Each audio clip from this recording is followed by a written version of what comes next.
जायदाद की हवस मासूमियत पर बेरहमी से टूट पड़ी। नौजवान ने स्कूल जाती 7 साला बहन और बाप को फायरिंग करके कत्ल कर दिया।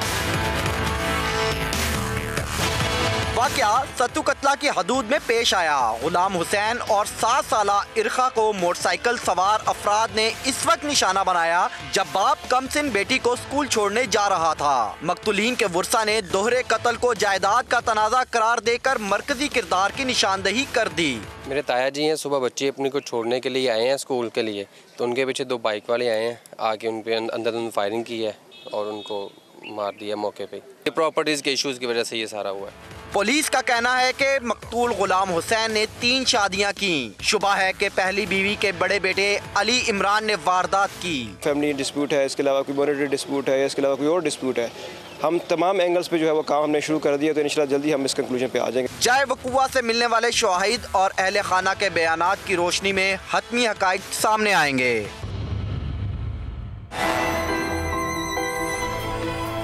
बिस्मिल्लाहिर्रहमानिर्रहीम, अस्सलाम वालेकुम वरहमतुल्लाहि वबरकातुहू। अल्लाहुम्मा सल्लि अला मोहम्मद व आले मोहम्मद, रब्बि इश्रह ली सदरी वयस्सिर ली अमरी वहलुल उक़दतम मिन लिसानी यफ़क़हू क़ौली, आमीन। ख़वातीन हज़रात, आप देख रहे कुतुब ऑनलाइन और मैं हूँ बिलाल कुतुब। और इस तरह के मौजू जिसका कि आपने अभी पैकेज देखा, यकीन कीजिए कि इस पर बात करते हुए अब दिल घबराता इसलिए नहीं है कि ये बड़े ज़ालिमाना है, क्योंकि ये जुल्म जो है वो अब मैं तो कम से कम अपनी सारी उम्र में देखता रहा हूँ। अब फ़िक्र ये होती है कि हम किस मुल्क में, किस मज़हब ने, किन लोगों के साए में अपनी अगली नस्ल को परवान चढ़ने के लिए इस दुनिया से रुखसत होंगे। अगर मौत से खौफ आएगा तो सिर्फ इसलिए आएगा कि ये किन दरिंदों के पास हम छोड़ रहे हैं।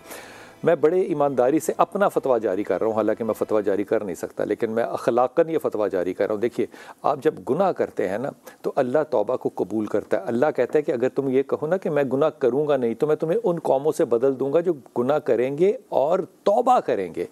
मसला ये है कि नहूसत उस वक्त आ जाती है जब आप गुनाह को गुनाह समझें ना। अगर अल्लाह ने कुछ कवानीन बनाए हैं, या तो आप इसलिए मुनहरफ हो जाएं कि आप इस्लाम लाई ना, आप कलमा पढ़े ही ना, तो चलो एक तरफ छुट्टी हो गई आपकी, आप दायरा इस्लाम से बाहर है, ख़त्म बात। लेकिन जब आप ये मुनाफिकत करते हैं कि नाम आपका जो है वो ग़ुलाम है, वो ग़ुलाम हुसैन होगा, बेटा आपका जो है वो इमरान होगा, मरियम के वालिद का नाम रखेंगे, और उसके बाद आप हरकतें वो करेंगे जो कि अल्लाह के कानून में इंतहाई, मैं क्या कहूँ, तज़लील का कोई लफ्ज़ ऐसा नहीं है जिसको मैं इस्तेमाल करूँ। बाप जो है वो कत्ल हो बेटे के हाथों और मजबूरी ये हो कि बाप की शादियां ज़्यादा थी। अब इसके ऊपर कोई अपोलोजेटिक ये मुझे राय ना दे कि जनाब शादियां ज़्यादा थी, फिर आप कुरान को बदल दीजिए अगर आपका दिल चाहता है, जिस तरह कि आप करते हैं। लेकिन दूसरी तरफ ये गौर फरमाइए कि जब आप इन कामों को इस तरह से रिजेक्ट और डिजेक्ट और रेडिक्यूल करते हैं, तो फिर माशरे में ये मसाइल जो हैं उनको हल करने के लिए ये ना कहिएगा कि अब अदालतें फ़ैसला करेंगी। क्या फ़ैसला करेंगी? अल्लाह के कानून के आप ख़िलाफ़ हैं, अदालत क्या फ़ैसला करे? आप खुदा से लड़ाई कैसे लड़ सकते हैं? बहरहाल, बेटा जब बाप को कत्ल करे और अपनी बहन को, इसमें मैं लफ्ज़ सुतेली नहीं इस्तेमाल कर रहा, अपनी बहन को कत्ल करे, किस वास्ते? जायदाद की खातिर। तो क्या नताइज होंगे? हाय, 7 साल का बच्चा जिन लोगों का है ना, वो ज़रा गौर से कीजिएगा कि 7 साल की बच्ची जो है, एक जवान बाप अपने बेटे के साथ मिलके, क्या बेशर्मी और की इंतहा है। आज हमारे इंतहाई मोहतरम मेहमान होंगे इंशाअल्लाह ताला डॉक्टर सैयद हबीब इरफानी साहब इंशाअल्लाह ताला, और डॉक्टर नुशाबा अंजुम होंगी हमारे साथ, और जनाब आलिया बरनी इंशाअल्लाह से होंगी। लेकिन हम गुफ्तगू शुरू करेंगे जहांगीर से, जहांगीर खां से। जहांगीर, बहुत शुक्रिया। आवाज़ आ रही है आपको बेटा? जहांगीर थोड़ा सा पेश मंजर और पस मंजर बताइएगा प्लीज़।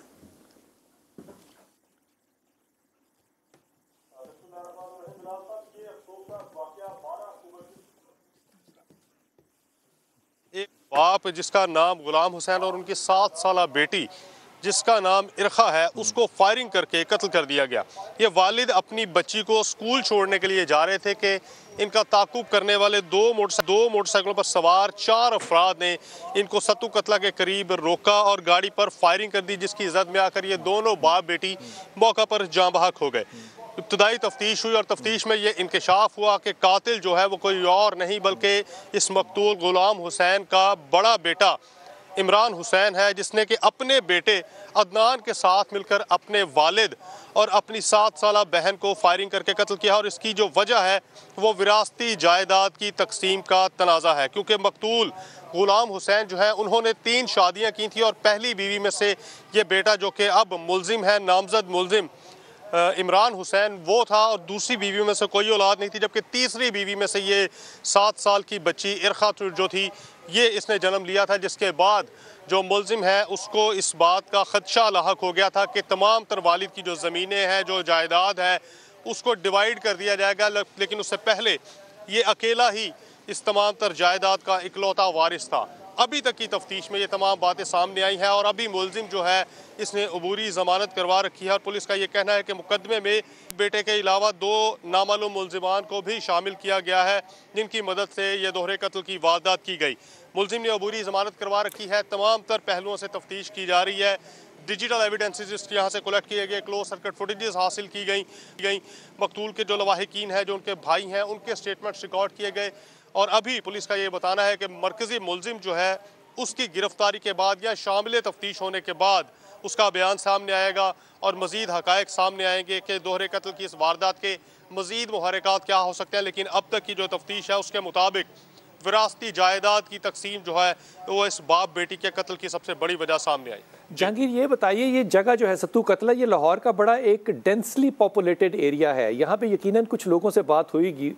क्या बाप का और बेटे का कोई वैसे भी तनाज़ा था पहले भी, या दोनों के बारे में लोग क्या कहते हैं, ख़ास तौर पे मोहल्लेदार क्या कहते हैं? जी बिल्कुल, ये जो सत्तू कतला का इलाका है अभी आज के दौर में ये बड़ा पोश इलाका है, क्योंकि यहाँ पर बहुत सारी हाउसिंग सोसाइटीज़ बन चुकी हैं, बहुत सारी ज़रूरी ज़मीनें थी यहाँ पर पहले, जो कि अब रियल स्टेट या प्रॉपर्टी के हिसाब से जिनकी कीमत जो है वो लगती है।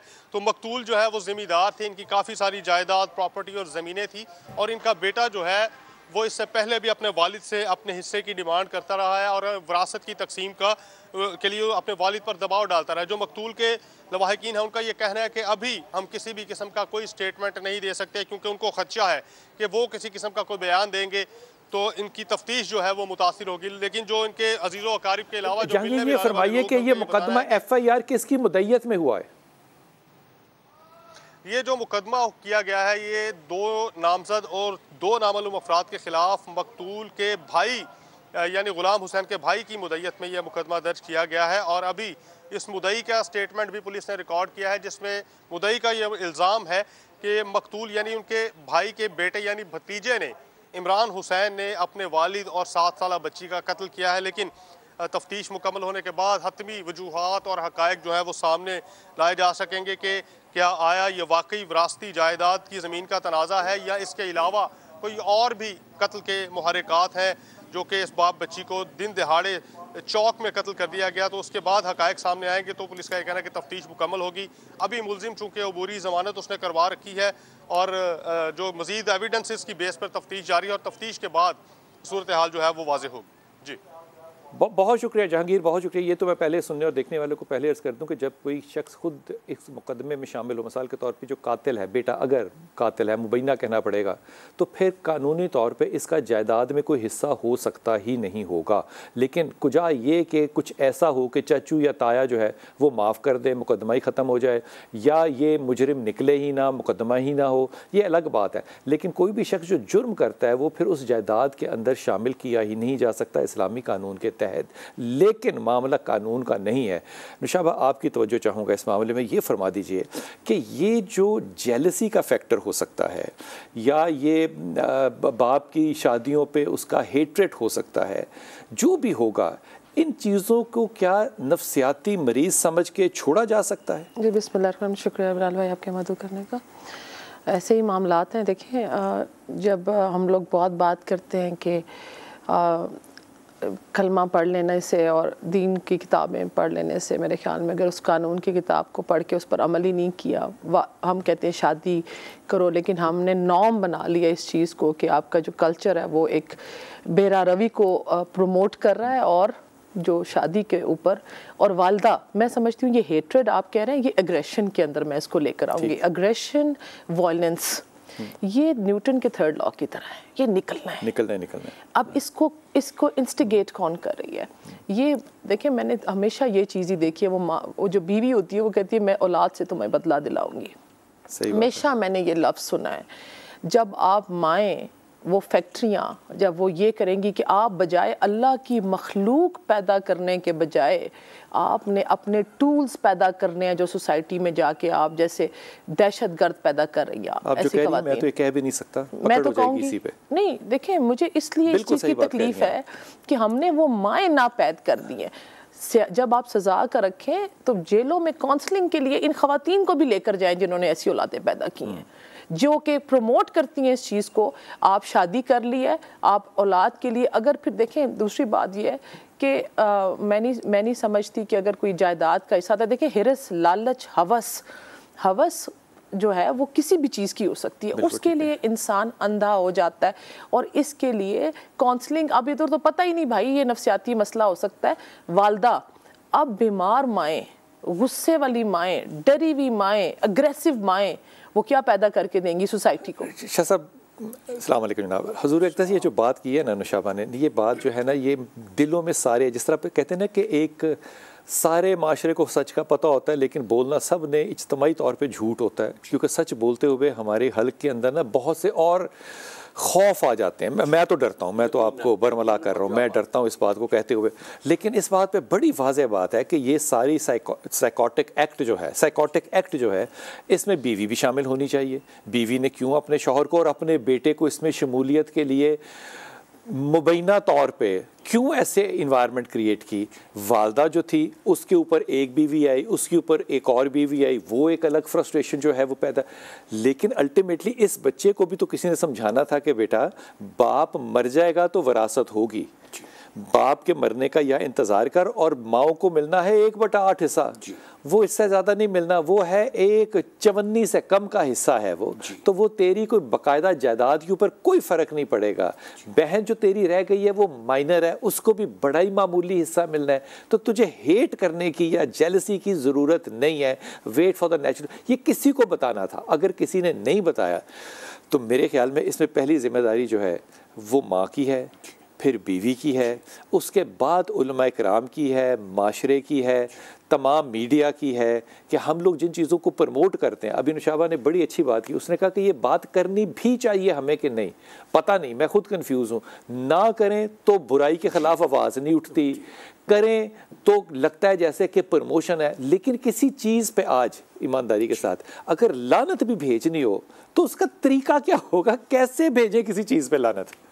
बिलाल साहब, इस तरह के वाक़यात एक शायद देखी जाए कि हमारे यहाँ अब एक तवातुर है और बहुत ज़्यादा ये वाक़यात हो रहे हैं। इसमें मेरे नज़दीक जो इन्होंने बात फरमाई वो तो एक साइकोलॉजी के हवाले से, साइकियाट्री के हवाले से वो एक मामला है। दूसरी बात इसमें एक नाइंसाफ़ी की भी आती है जी, कि दीन इस्लाम ने 4 शादियों की इजाज़त दी है, लेकिन इस शर्त के साथ कि अदल करोगे उनमें। अगर तुम अदल, ये शक हो, तुम्हें डर हो कि अदल नहीं कर सकोगे तो दूसरी शादी नहीं है, तीसरी चौथी तो बहुत बाद में है। अब इसमें एक चीज़, कुछ चीज़ें देखिए कि हमारे मुआशरे में ख़ास तौर पर दूसरी या तीसरी शादी जो है वो पहली से कोई ना कोई एतराज़ या शिकायत या इख्तलाफ होता है तो फिर दूसरी तीसरी शादी की तरफ जाते हैं। बहुत कम ऐसा होता है कि बग़ैर किसी इख्तलाफ के उस शादी की तरफ जाएं। अगर कोई कमी पेशी ना हो तो शादी नहीं करनी चाहिए, नहीं करनी चाहिए। ख्वाहिश हो, अगर इख्तलाफ यानी उसमें यह है कि ख्वाहिश हो करने की, जी ख्वाहिश हो, नहीं, हाँ बिल्कुल कर सकते हैं, वो कर सकते हैं, लेकिन ये कि जहाँ अदल कर सके, जहाँ अदल ना कर सको। शाह जी, अब गौर कीजिए, जो पहली बीवी है उसके 4 बच्चे हैं जी, ठीक है ना। अब उसने मेरे से लेने हैं 4000 रुपये महीने के, उसके 4 बच्चे, दूसरी का कोई नहीं है, उसने लेना है 1000 रुपया, अदल तो हो ही नहीं सकता। नहीं अब ये बात अगर दिलों की लूँ तो मैं रसूल पाक सल्लल्लाहु अलैहि वसल्लम की इस हदीस को कहाँ रखूँ? अल्लाह ने, नबी ने कहा कि ए अल्लाह तू जानता है मेरा दिल आयशा की तरफ पलटता है, जो मेरी इस बात पे पकड़ ना करना। अदल कैसे हो सकता है? देखिए मैं वही बात गुजारिश कर रहा हूँ कि और ये खानदान बड़ा अमीर खानदान है, खोकर खानदान है, हर सियासत के अंदर, हाकमियत के अंदर, हर पार्टी के अंदर ये दाखिल है। उन्हें पता बच जाएंगे, जो भी करेंगे बच्चे को भी तो पता होगा। ये बात होगी ना, ये मजलिस एक्चुअली खत्म हो गई है, उन्हें पता है खत्म हो जाना सारा कुछ, नहीं होना कोई इंसाफ। मेरी गुजारिश सुन लीजिए कि जो कुरान मजीद का हुक्म है कि अगर तुम अदल ना कर सको, बल्कि शर्त यह है कि अगर अदल कर सको तो फिर 2 3 4, अगर अदल नहीं कर सकते तो मत करो।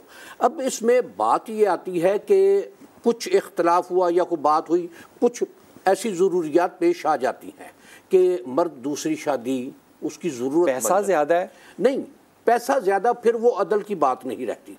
लेकिन अगर उसकी गरीब आदमी कहाँ करता है दूसरी शादी? जी, रोटी जिसको ना मिल रही हो 2 वक्त की, वो शादी कहाँ करता है? कर लेते हैं, ये इसको छोड़ दीजिए। ना छोड़ें, नहीं इधर हुआ ना बंदा अमीर, नहीं बिलाल साहब मैं गुजारिश करूं कि शायद साथ ही आई दूसरी बेटा, नहीं बात शायद हमारी असल मौजू से हट जाएगी। अगर हम इस बहस में चले गए तो बात असल मौजू से हट जाएगी। अब उसमें बात ये है कि बाप जब दूसरी बीवी आती है तो पहली बीवी की औलाद जो है वो इग्नोरेंट होती है, उसकी तरफ तवज्जो नहीं रहती। फिर हमारा मुआशरा भी ऐसा है कि यहाँ अब एक बेशुमार चीज़ें ऐसी हैं कि चलते चलते किसी ने एक फिक्रा कहा और घर में लड़ाई शुरू हो गई कि खातून की बहन आई कि उसको सिर्फ इतना सा फिक्रा कहा कि तुम्हारी एक मुलाजमा क्यों है, 2 क्यों नहीं है।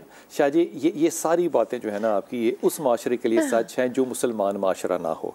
मेरे नबी के पास कितनी ज़ौजाएं हैं? 11। अब 11 में से कोई एक उम्मती उठ के कोई सहाबी कहे कि मेरे साथ रसूल पाक ने इंसाफ नहीं किया, ये औलाद है ना, मेरा नबी बाप है, तो इंसाफ हो सकता है, मामला ये नहीं है, इंसाफ हो सकता है अनलेस के वहाँ पे कोई और फितना खड़ा ना हो। आलिया आप मेरे साथ हैं, आपको मेरी आवाज़ आ रही बेटा? जी जी बिलाल भाई।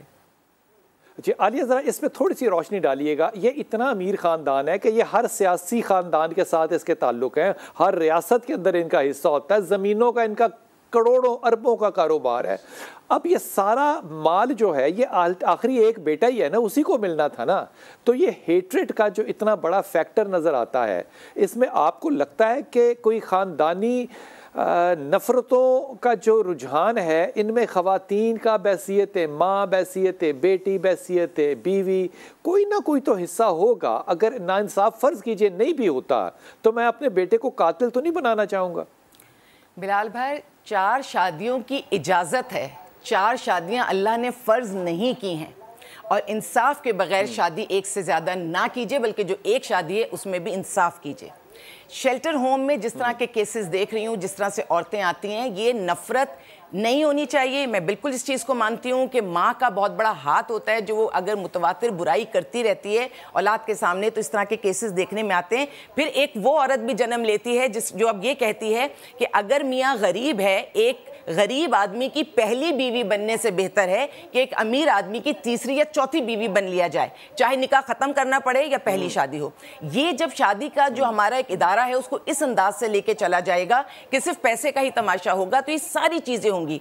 बिलाल भाई कहना बहुत आसान है, कहते हैं सौत जो है वो तो चून की भी बुरी होती है, यानी चूने की भी बना के अगर आप सौतन खड़ी कर दें तो बर्दाश्त नहीं होती। अब एक मर्द को अल्लाह ने इजाज़त दी है कि वो 4 शादियां करे, तो इस पर तो कोई 2 बात हमने करनी नहीं है, उसको इजाज़त है, मतलब उसको इजाज़त है। लेकिन मेरा रब, लेकिन मुझे लगता है कि ये अल्लाह की जो बात है ये सुन्नत में ले लें या अल्लाह के कुरान के हुक्म में ले लें, ये हम कहते ज़रूर हैं कि इस पे कोई हमारी 2 राय नहीं है, लेकिन मानते मूनते हम कोई नहीं है। बिलाल भाई बर्दाश्त नहीं होता ना, हम कर मुनाफकत रहे हैं। बात यह है बिलाल भाई कि इजाजत है तो उस पर हम बात नहीं करेंगे, लेकिन अभी जो भाई आपके पास बात कर रहे थे कि मुतवातिर वो अदल पे आ रहे थे, तो बात यह है कि अदल नहीं कर सकता ना मर्द।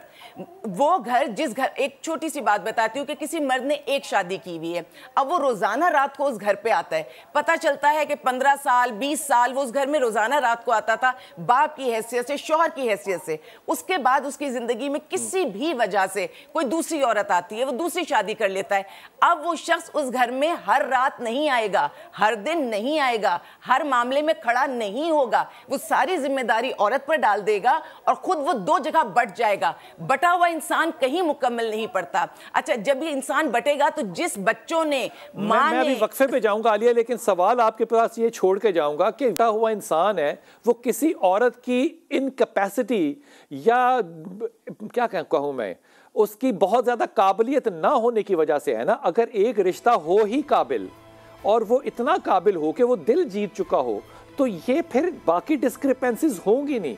मुझे ये बड़ा ज़्यादा शिद्दत से पता नहीं क्यों लगता है कि आप अपनी इन कैपेसिटी को भी रिलेशनशिप्स में ब्लैकमेल करके कैपेसिटी बनाना चाहते हैं कि नहीं, क्योंकि मैं आ गया हूँ निकाह में आपके, अब आप ये गले पे अंगूठा करें। अब यहाँ पे अगला हिस्सा होगा तलाक का, अगर तलाक में जाएंगे फिर आपको बुरा लगेगा। और कहीं तो चैन लेने दें इस्लाम की शरीयत के कानून को। कलमा पढ़ लिया आपने बड़ा एहसान किया, लेकिन आपने कानूनी ईमान लिया। अब अगला ईमान था कल्बी हुआ या नहीं हुआ, वापस आके बात करते हैं।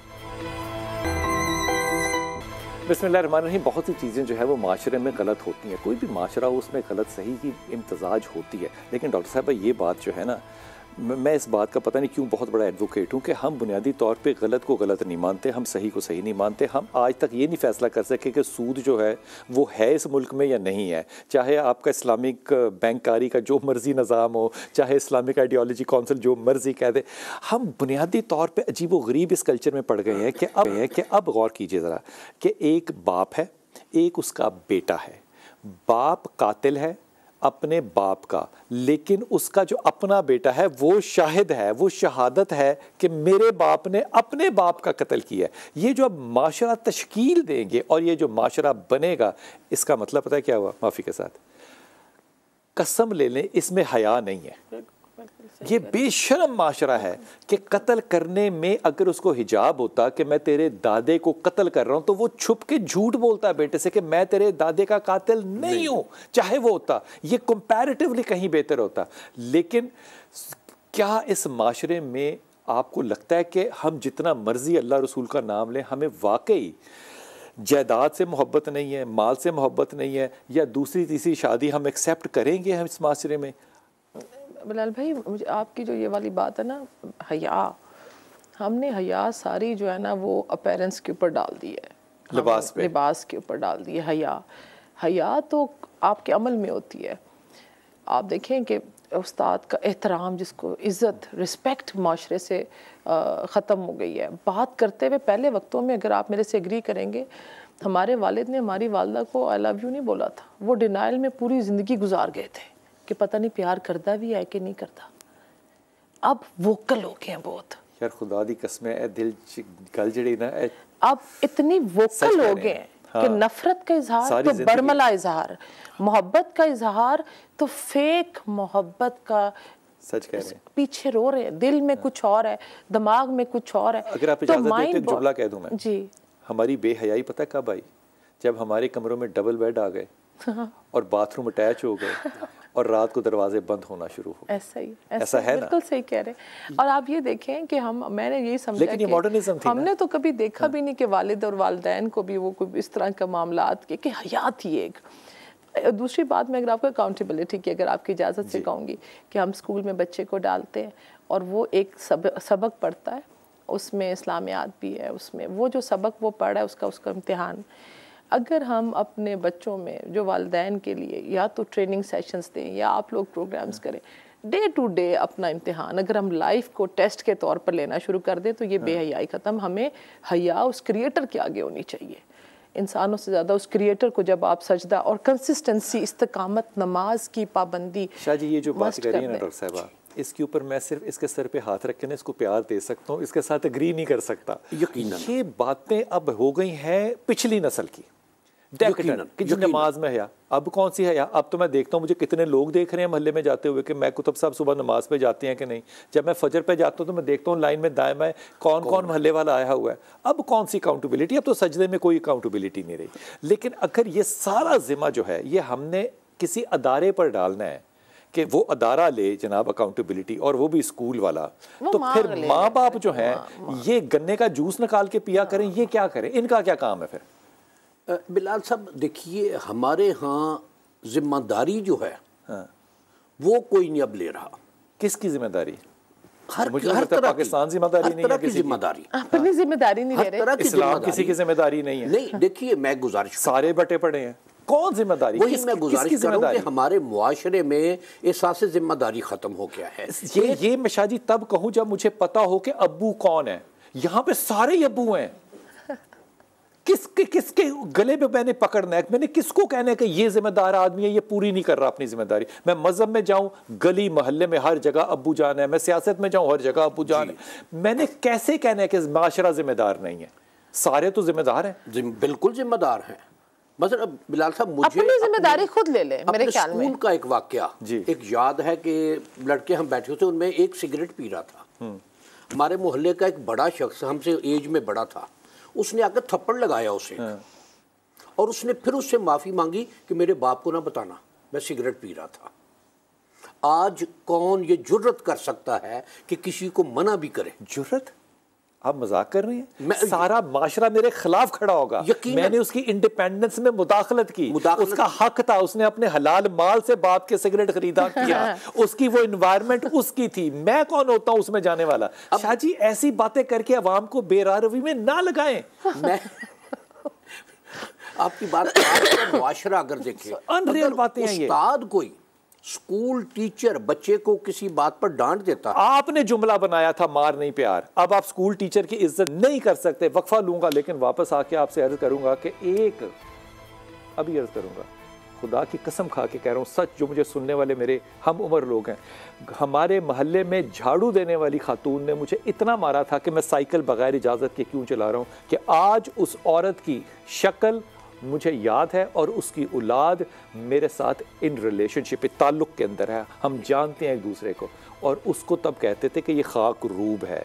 अगर खाक रूब का ये मकाम था तो आज शायद उसकी वजह से मैं यहाँ बैठा हूँ। जब आप उन लोगों को अपनी ज़िंदगी से निकाल देंगे तो फिर आप उन गलियों में सिर्फ खाक होंगे। वक्त वाले के वापस आते हैं।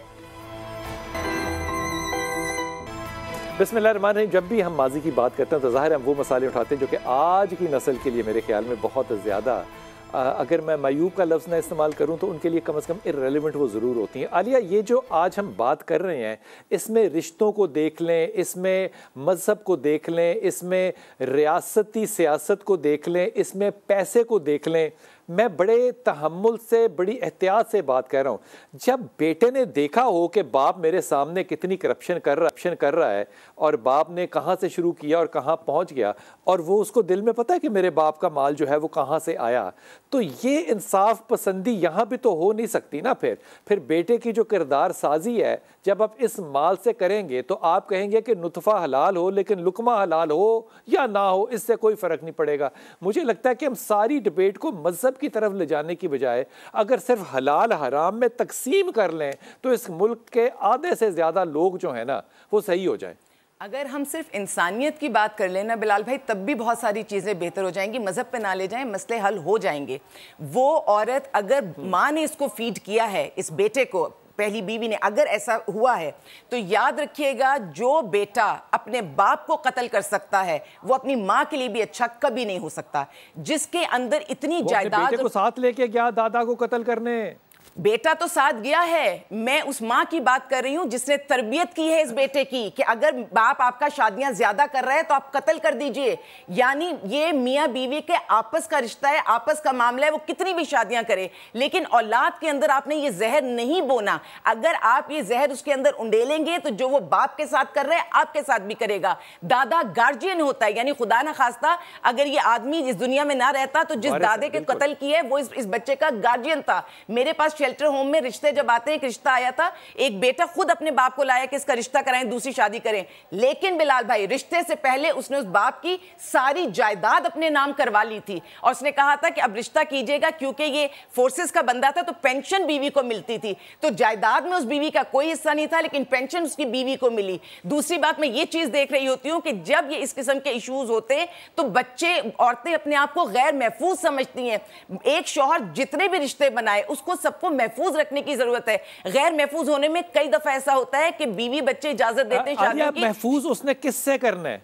उसने अपनी मोहब्बत से महफूज, उसने देखे होता क्या है, जब ये पैसे की टसल होती है तो उस औरत को ये नहीं पता होता कब उसको तलाक मिल जाएगी। बच्चे तो खैर कभी भी आप बेदखल नहीं कर सकते, लेकिन औरत के अंदर एक शक आ जाता है कि अगर इसने दूसरी तीसरी शादी की है तो मुझे भी तलाक दे सकता है, अगर ये मुझे तलाक दे देगा तो मैं कहां खड़ी हूं। आदमी तो नहीं दिया, ये तो अल्लाह ने शक दिया ना कि तलाक दी जा सकती है चाहे ना पसंद हो। बात वही है ना, गैर महफूज होने की क्या बात है बिलाल भाई? बात यही है कि हमें अल्लाह पर भरोसा कितना, गैर महफूज कैसे दे सकता हूं किसी औरत को? बिलाल भाई यही तो ईमान की ताकत है, क्योंकि हमें ये देखना चाहिए कि जो भी नाइंसाफी करता है उसका अंजाम कैसा होता है, लेकिन ये औरत की फितरत है, उसमें हसद, बराबरी, अपनी ये सारी ये चीजें गैर महफूज। आप देखिए ये जो बहू और सास होती है, सारी औरतों की जो गैर महफूजियत है ये पाकिस्तान के अंदर क्यों है, ये सऊदी अरब में क्यों नहीं है, ये दुबई में क्यों नहीं है? बिल्कुल इसलिए नहीं है कि सऊदी अरब में बीवियां हैं इकट्ठी जाती हैं एक गाड़ी में, ये यहाँ की औरत खास तौर पे इतनी गैर महफूज क्यों है? उसकी वजह है, सऊदी अरब में जब औरत शादी करती है तो अपने मेहर में वो एक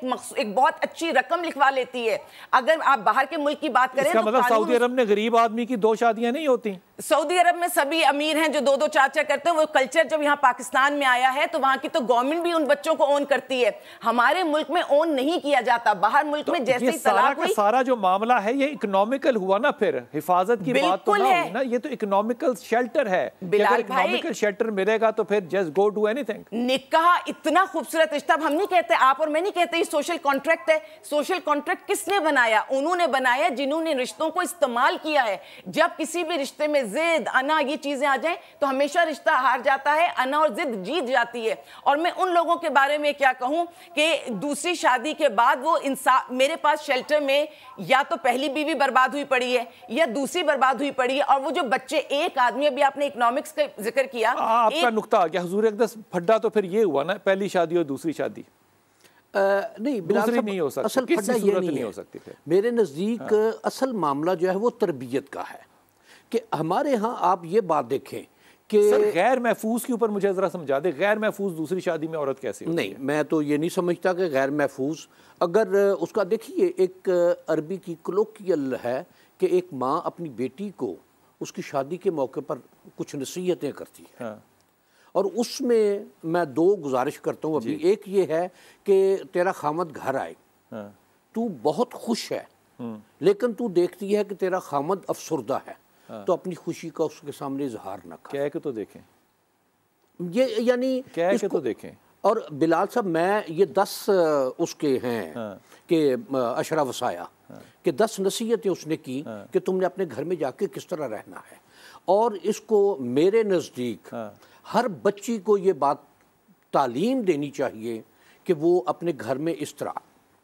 हमारे यहाँ मामला अब इसका अगला जवाब ये होगा, आप चाहते हैं कि वो लौंडी बन के रहे? नहीं, लौंडी ताबे रहे अपने खामद के जज्बात की। लौंडी बनकर कभी नहीं रहेगी। तो क्यों ताबे रहे? उसके अपने जज्बात हैं, उसके अपने हैं। देखिए, आपने ये आग इस माशरे में लगाई है, अब चाहते हैं ये आग बुझे, ये नहीं बुझनी। नहीं बिलाल साहब, मुझे जरा आप ये देखिए कि हमारे यहाँ अब एक मसलन मोबाइल है जी, मुझे एक डाइवोर्स का पता है जी कि बच्ची पाकिस्तान से बाहर जी, माँ सुबह टेलीफोन उठाती है, हाँ। और 2 घंटे 2.5 घंटे 3 घंटे वो सरकारी, हाँ। टेलीफोन जी, वो उसको परवाह नहीं थी कि बिल कितना आना है। अच्छा।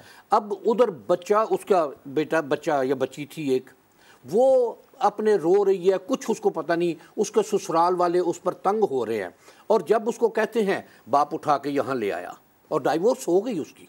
हाँ। अब ये देखिए कि एक जब बच्ची जिस घर में गई है उसको ये तो ज़हन नशीन कराना है कि अब तेरा घर ये है। क्यों?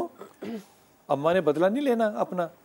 वो देखिए, फिर यही बात है ना। आखिरी जुमला ले लो। मैं बिलाल भाई, ये चीज़ें जब अगर हम इसको जेंडर में ले जाएंगे ना, कि अगर खातून, इस तरह लड़कों की भी मिसाल है हमारे सामने। अभी कुछ दिन पहले एक बच्ची का 3 महीने बाद बेदर्दी से सो कॉल्ड हमारी एलीट क्लास में कत्ल हुआ, और बेदर्दी से कत्ल हुआ 3 महीने के बाद, एक पढ़ी लिखी इंटरनेशनल यूनिवर्सिटी में पढ़ी हुई बच्ची। टाइम खत्म हो गया, आखिरी जुमला कहिएगा। तो इसलिए मैं कहती हूँ कि आप इसमें मर्द औरत को ना लेकर आए, इंसानियत दिखाएं, आसानियाँ बांटें, एक दूसरे के लिए माफ़ कर दें, हलाल रिलेशनशिप को प्रमोट करें, शादी के कल्चर को। डॉक्टर साहब, आपको PhD की बहुत मुबारकबाद। वक्त बिल्कुल खत्म हो गया, वक्त हो नहीं सकता। अब देखिए इस्लामाबाद में क्या हुआ था।